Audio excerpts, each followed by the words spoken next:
ரெண்டாவது மருமகளோட சொந்தக்காரங்க இங்க வரவே இல்லையே. உங்க பொண்ணோட கல்யாணத்துக்கு தானே இங்க வந்திருக்கீங்க, இல்ல வேற ஏதாவது கல்யாணத்துக்கு வாழ்த்து சொல்ல வந்தீங்களா?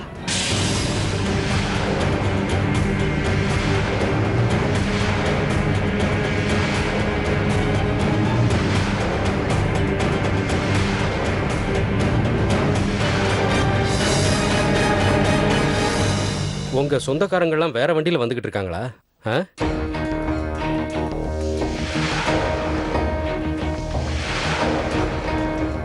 சரி, அவங்கெல்லாம் வரும்போது வரட்டும். முதல்ல நீங்க உள்ள வாங்க. என்ன சம்பந்தி இது? நீங்க போய் இப்படி நியாயமா நாங்க தான் இங்க நின்று உங்களை வரவேற்க. அட, அந்த காலம்லாம் எப்போவோ மலையேறி போச்சு சம்பந்தி. நீங்களே பாருங்க, இன்னைக்கு என்னோட 2 பசங்களுக்கு கல்யாணம் நடக்க போகுது. ஆனா பொண்ணு வீட்டுக்காரங்களை வரவேற்கிறதுக்காக நாங்க வாசல்ல நின்றுகிட்டு இருக்கோம் பாருங்க.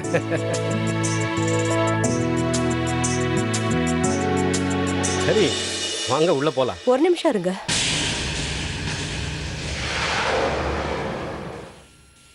இவங்க சொந்தக்காரங்க யாராவது வரட்டுமே. உங்க சொந்தக்காரங்க எப்போ வருவாங்க?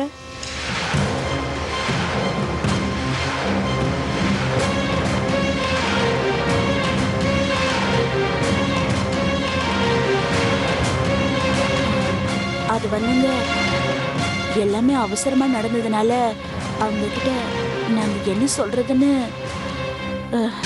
ஓ, எனக்கு புரிஞ்சிருச்சு. பரவாயில்ல, அதனால என்ன இருக்கட்டும். உங்க வீட்ல இருந்து ஒரு 30 பேராவது வருவீங்கன்னு எதிர்பார்த்தோம். உங்களுடைய சொந்தக்காரங்க எல்லாம் வருவாங்கன்னு தான் நாங்க இவ்வளவு பெரிய ரெசார்ட்டும் ரூம்ஸ் எல்லாம் புக் பண்ணோம். அது மட்டும் இல்ல, நிறைய ஏற்பாடுகளும் செஞ்சிருக்கோம். நீங்க என்னடான்னா கல்யாண பொண்ணோட சேர்த்து மொத்தம் 5 பேர் தான் வந்திருக்கீங்க.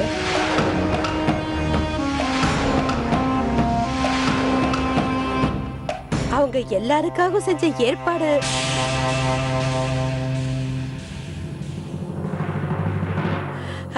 வேஸ்ட் ஆறத பத்தி எங்களுக்கு கவலை இல்ல. எதுக்கு சொல்றேன்னா, கல்யாணத்துக்கு நிறைய பேர் இருந்தா தானே கொஞ்சம் சந்தோஷமா இருக்கும்.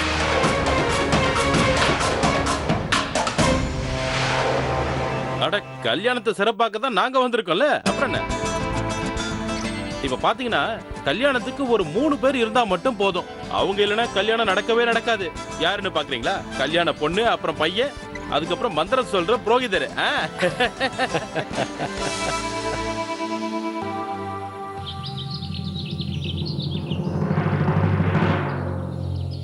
காயத்ரி, சரிங்க.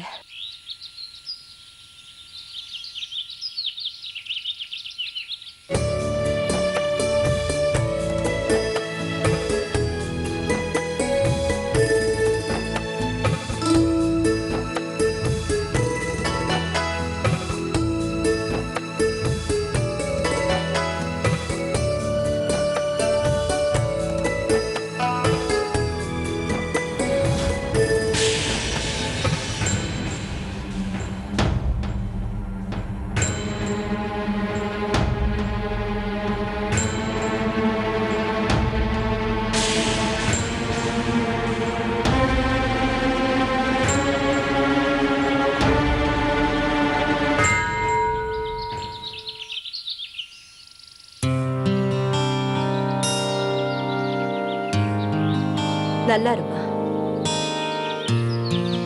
நல்லா இருமா.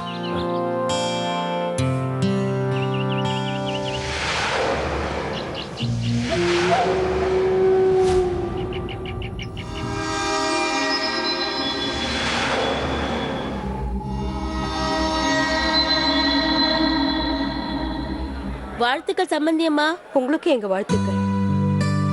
இதுக்காக ரொம்ப நாளா காத்துக்கிட்டு இருக்கேன். வாழ்த்துக்கள் சம்பந்தி. ஓ, நன்றி. என்னப்பா பாத்துட்டு இருக்கீங்க? வாசிங்க.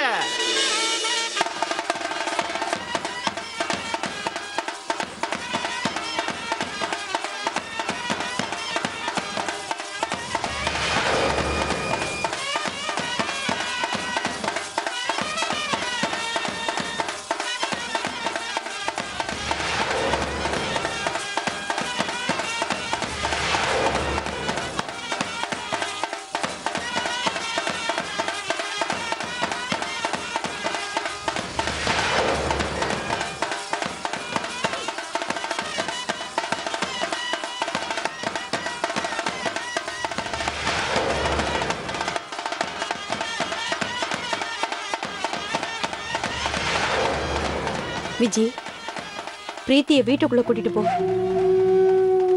இந்த மாதிரி எல்லார் முன்னாடியே டான்ஸ் ஆடிக்கிட்டு இருக்கிறது நம்ம குடும்பத்துக்கு மரியாதையா இருக்காது. பிரதீப் எதை பார்த்து மயங்கினான்னு தெரியல. பெரியவங்க காலில் விழுந்து ஆசீர்வாதம் கூட வாங்கல, எல்லார் கூடயும் சேர்ந்து டான்ஸ் ஆட ஆரம்பிச்சிட்டா. போ, இவ்வளவு உள்ள கூட்டிட்டு போ. சரி கத்த.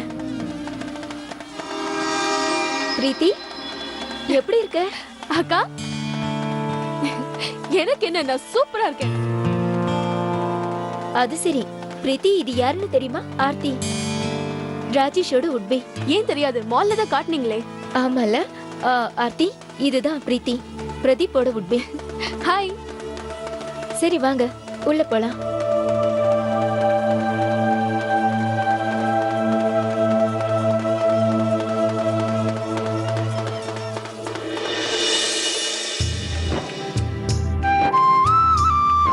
ரெண்டு பேரும் பார்க்க ரொம்ப அழகா இருக்கீங்க. சரி சரி, உங்க ரூம் எதுன்னு காட்டிடுறேன். சீக்கிரமா போய் ட்ரெஸ் சேஞ்ச் பண்ணிட்டு வந்துருங்க. பூஜைக்கு நேரம் ஆகிட்டே இருக்கு. சரியா? வாங்க. ஏய் விஜய், வாங்க ஆண்டி. வணக்கம். நான் இதை வந்துடுறேன். வாழ்த்துக்கள். ரொம்ப சந்தோஷமா இருக்கீங்க போல இருக்கு.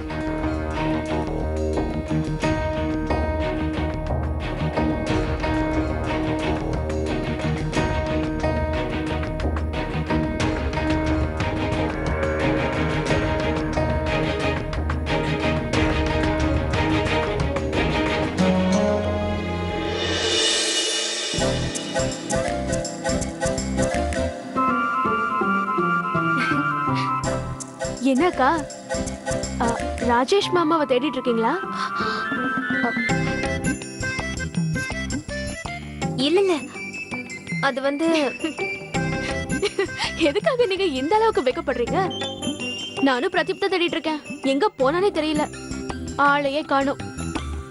ஒரு விஷயம் சொல்லட்டுமா? காலையில இருந்து மனசு பட நடிச்சுக்குது. ஒரு மாதிரி ஃபீலிங்கா இருக்கு. உங்களுக்கு அதே மாதிரி இருக்குல்ல? மனசுக்குள்ள அப்படியே பட்டாம்பூச்சி பறக்கிற மாதிரி இருக்கு. உங்களுக்கு அப்படிதானே இருக்கு? இல்ல,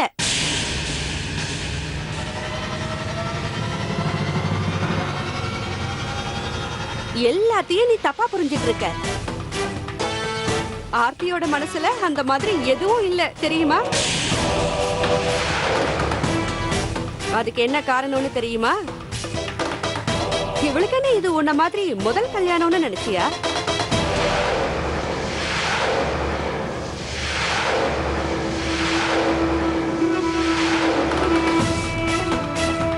ரெண்டாவது கல்யாணத்துல அப்படி என்ன பெரிய மகிழ்ச்சியும் சந்தோஷமும் இருந்துற போது.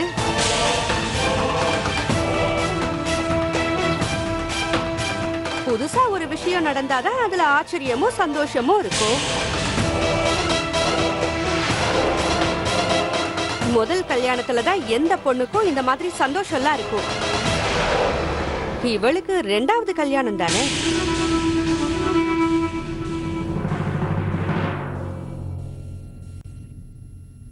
அத்தை, நீங்க எதுக்காக இப்ப இப்படி எல்லாம் பேசிட்டு இருக்கீங்க?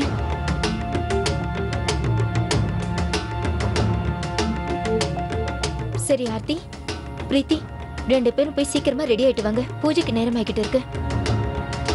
சரி வாங்க போலாம். சீக்கிரம் வா.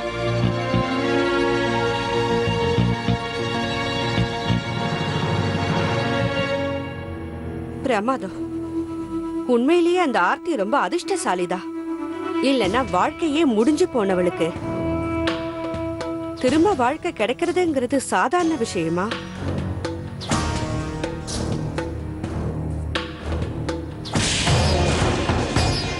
ஒரு விதவைக்கு இப்படி ஒரு அதிர்ஷ்டமா கிடைக்கும்?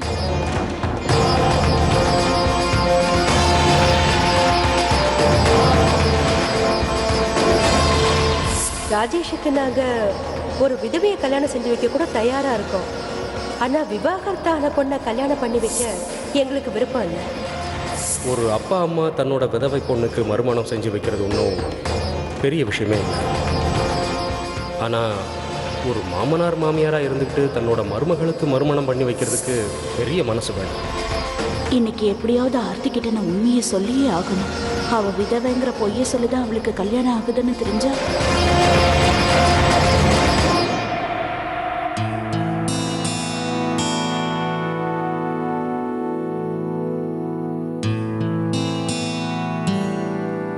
அருண், நீ இங்க உட்கார்ந்துட்டு இருக்கியா? உன்னை இந்த ரெசார்ட் பூரா தேடிட்டு இருந்தேன். சரி வா. என் கூட கண்ணாமூச்சி விளையாடுங்க. கண்ணாமூச்சியா? இல்ல இப்ப முடியாது, அப்புறமா. இப்பவே. அருண், அருண் சொல்றத கேளு. அருண், அருண், அருண் சொல்றத கேளு, போடாத. அருண், சாரி. அருண் சொன்னா கேளு. இப்ப நிக்க போறியா இல்லையா அருண்? அருண், அம்மா என்ன வந்து பிடிங்க. அருண், அம்மா பிடிங்க சீக்கிரம். அருண் நான் சொல்றத கேளு. அம்மா வாங்க வந்து என்ன பிடிங்க. அருண், அருண்.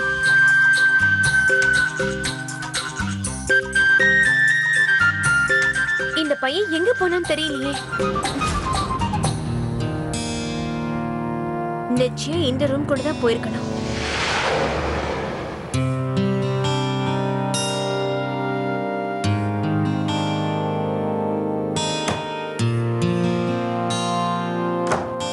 அருண், அருண்.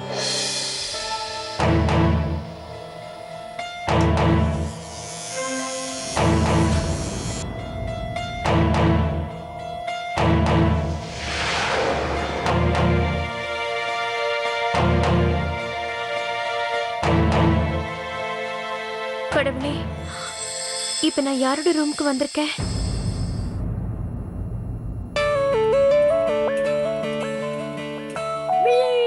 அருண், அருண், அருண் வேண்டாம், கதவை சாத்தாத. அருண், அருண் ப்ளீஸ் கதவை தர.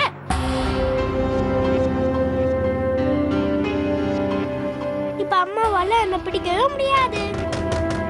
அருண் உன் சேட்டை அதிகமாயிடுச்சு. ப்ளீஸ் கதவை தர. அம்மா வெளியே வந்தாகணும். அருண், அருண் கதவை தர. அருண் வெளியே வந்தனா அடி வாங்குவ. கதவை தர அருண், நான் வெளியே வந்தாகணும். அருண், அருண்.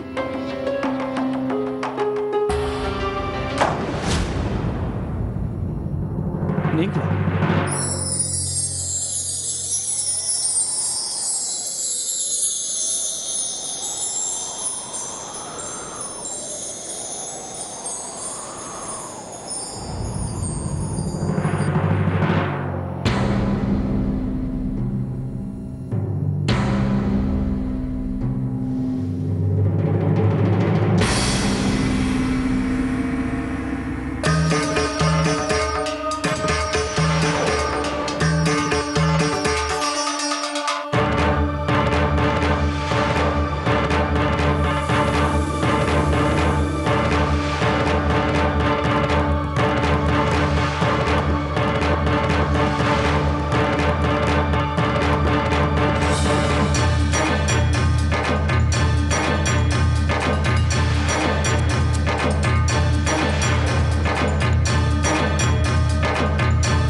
இங்க பாருங்க, நான் அருணை தேடிட்டு தெரியாம இந்த ரூம்குள்ள வந்துட்டேன்.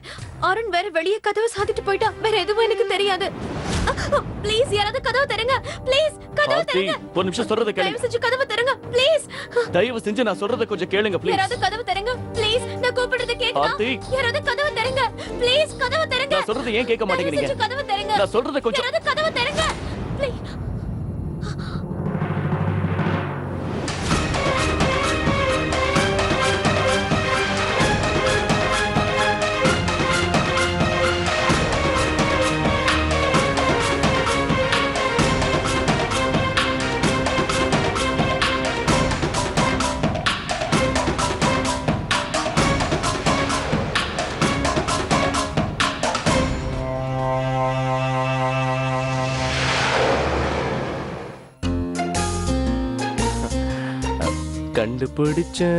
கண்டுபிடிச்சேன் காதல் நோய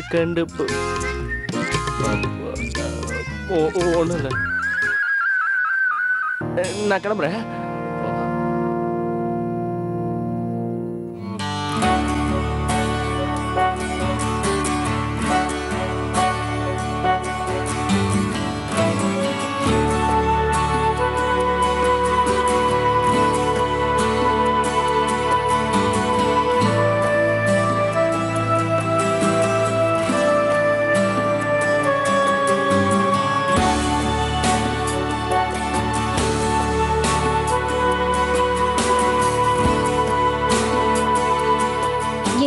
தங்கச்சிங்களும் பார்க்க எவ்வளவு அழகா இருக்காங்க.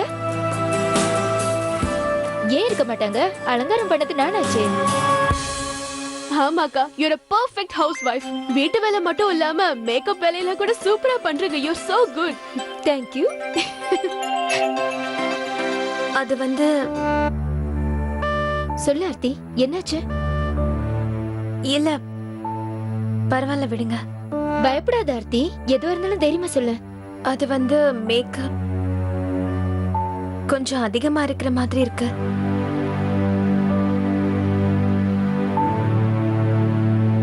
அப்படின்னு யார் சொன்னது? நிச்சயதார்த்த அன்னைக்கு உன் மேக்கப் ரொம்ப கம்மியா இருந்தது. அதனாலதான் இன்னைக்கு நான் உனக்கு இவ்வளவு மேக்கப் போட்டிருக்கேன். விஜயா,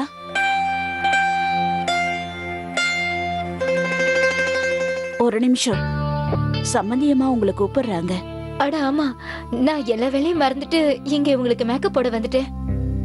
மத்த வேலை எல்லாம் செய்ய என்னை தவிர இங்க யாருமே இல்ல. தனியால நானும் தான் எவ்வளவு வேலையை செய்யறது. அதுலயும் முக்கியமா அத்தையை விட்டு நான் ஒரு நிமிஷம் அங்க இங்க போயிடக்கூடாது. உடனே உட்காந்து புலம்ப ஆரம்பிச்சிடுவாங்க. ஏன்னா வீட்டு விஷயத்தை பொறுத்த வரைக்கும் அவங்க முழு பொறுப்பையும் என்கிட்ட தான் ஒப்படைச்சிருக்காங்க. சரி, நான் போயிட்டு உடனே வந்துடுறேன். அக்கா ஒரு நிமிஷம், நானும் உங்க கூட வரேன்.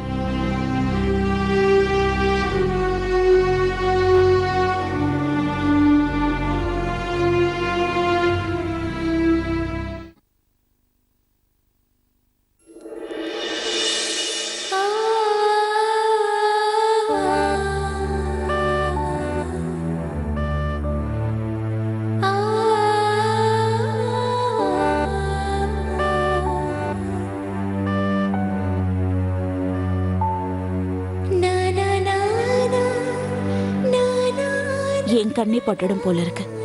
ரொம்ப அழகா இருக்கு. உங்களுக்கு நான் என்னைக்குமே அழகா தான் தெரிவேன்.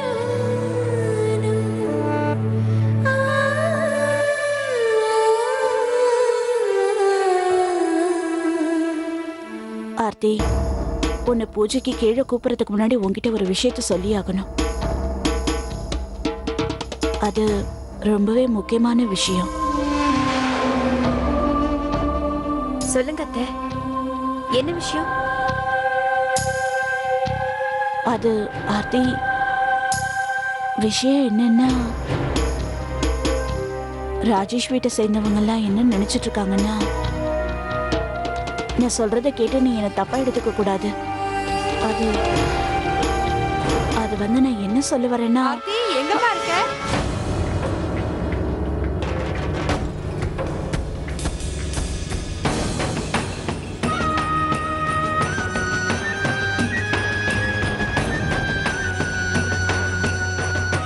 என்ன மன்னிச்சிருங்க, ரெண்டு பேரும் ஏதோ முக்கியமான விஷயத்த பேசிட்டு இருந்தீங்க போல இருக்கு.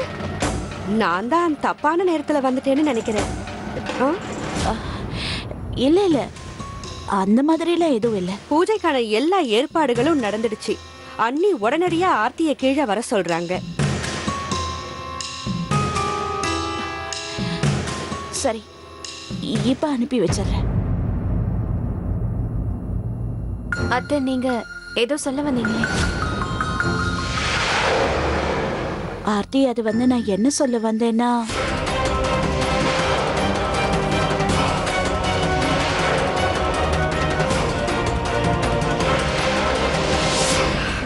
கொஞ்சம் சீக்கிரம் வரீங்களா?